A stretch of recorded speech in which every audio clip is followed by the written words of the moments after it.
Hello மக்களே, இன்னைக்கு நம்ம இஃப்தார் ஓப்பன் பண்ணுறதுக்கு துபாயில் ஃபேமஸாக இருக்கிற த கிறிஸ்பி சிக்கன் ஸ்பாட் அப்படிங்கிற இடத்துலேருந்து இன்றைக்கி ஒரு இஃப்தார் கிட்ட தான் ஆர்டர் போட்டிருக்கேன். வாங்க உள்ள என்னென்ன கொடுத்துருக்காங்க, டேஸ்ட் எப்படி இருக்குங்கிறத டக்குன்னு பார்த்து. கைஸ் என்னென்ன கொடுத்துருக்காங்கன்னு பார்த்தீங்கன்னா, ஒரு லெமன் ரைஸ் அண்ட் ஒரு கிறிஸ்பி சிக்கன், மயோனஸ், ஒரு வாட்டர் பாட்டில் கொடுத்துருக்காங்க. அது மட்டும் இல்லாமல் நான் செப்பரேட்டாக ஒரு சாண்ட்விச்சும் ஆர்டர் போட்டிருக்கேன். ஸோ இதெல்லாம் தான் இந்த சேர்ந்து இதோட காம்போவோட வருது. வாங்க டேஸ்ட் எப்படி இருக்குங்கிறத சாப்பிட்டு பார்த்தலாம். ஸோ வாங்க மக்களே, நம்ம இப்போ ஃப்ரைட் சிக்கன்லேருந்து ஸ்டார்ட் பண்ணுவோம். இதெல்லாம் பார்த்தீங்கன்னா தெரியும், நல்ல பெரிய பீஸ் 3 பீஸ் கொடுத்துருக்காங்க. ஸோ டேஸ்ட் எப்படி இருக்குன்னு பார்ப்போம். சூப்பராக இருக்குது. உள்ளே வந்து பார்த்தீங்கன்னா அந்த மசாலா நல்லா ஃபில்லிங் ஆகிடுது. அது கூட வந்துட்டு ஒரு எல்லோ ரைஸ் கொடுத்துருக்காங்க.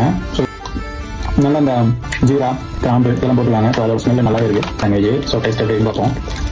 இதுலேயும் உள்ள வந்து கிறிஸ்பி சிக்கன் வச்சுருக்காங்க. ஓவரால் காஸ்ட்னு பார்த்தீங்கன்னா டோட்டல் 26 grams இருந்துச்சு. ஸோ இந்த காசு இது ஒர்த்தானு கேட்டிங்கன்னா செம்ம ஒர்த்து தான் சொல்லுவோம். டேஸ்ட்டுக்கு நான் எந்த குறையும் இல்லை, பக்காவாக இருக்குது. ஸோ இந்த வீடியோ பிடிச்சிருந்தா மறக்காம லைக் அண்ட் சப்ஸ்கிரைப் பண்ணிடுங்க. ஸோ இந்த வேறு எந்த ஃபுட் வாங்கி நம்ம வீடியோ போடலாம் அப்படிங்கிறது கீழே கமெண்ட் மென்ஷன் பண்ணுங்கள். நெக்ஸ்ட் வீடியோவில் பார்க்கலாம். பாய்.